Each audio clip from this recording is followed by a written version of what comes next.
အရင်တော့ကောက်ထားတယ်ကောက်ပြီးတော့နောက်ထပ်ရီဘောင်းလုပ်လိုက်သေးတယ်ဒီဆေးကြီးဆူလိုက်ကောက်ပြီးတော့ပြန်ဖြောင်းလာတယ်ဟုတ်ပြီးတော့ဆေးတွေဆိုးလာဆေးဆိုးလာဆေးနှစ်ခါသုံးခါလောက်ဆိုးထားတယ်စပယ်ကတော့ကြည့်ရင်တော့ကောင်းတယ်လို့လည်းပစ္စည်းတွေပြက်တော့မပြက်ဘူးပြက်တော့မပြက်တော့ဟမ်ပြက်တော့မကြတော့ဘူးကောင်းတယ်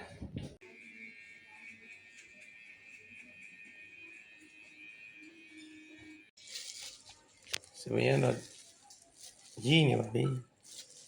ပြက်ခါနီးနေပြီစပယ်ကတော့ပြက်ခါနီးနေပြီနည်းနည်းပဲလိုတော့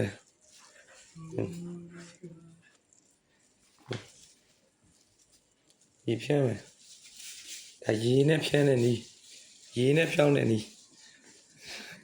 ရေဖြန်းပြီးရမှာ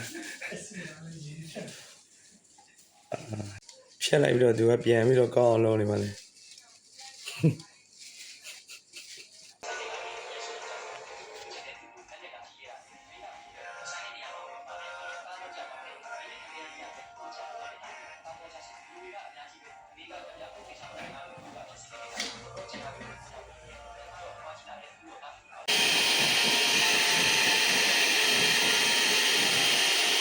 ခုကတော့တရားဆက်ဆွဲတော့မှာနော်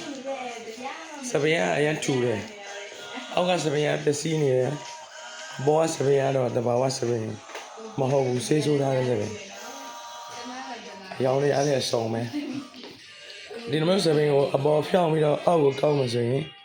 အနည်းဆုံးတော့2နာရီခွဲ3နာရီရတော့အရင်မြန်နေတော့မှ2နာရီခွဲ3နာရီလောက်တော့ကြာတယ်အဲကြောင့်ဆိုတော့ကောင်းလျှော်ပြီးလေမှုတ်တာတော့မိနစ်20လောက်တော့ကြာတယ်နော်ဒါမှဆက်ဆွဲနေပြီရပြီ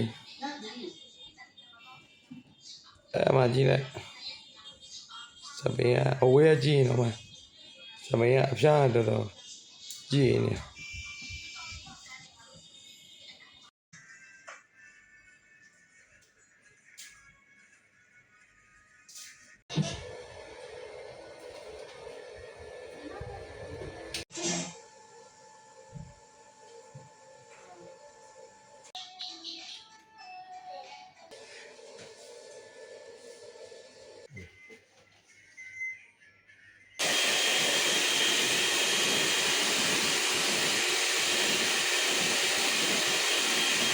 ဆက်သွား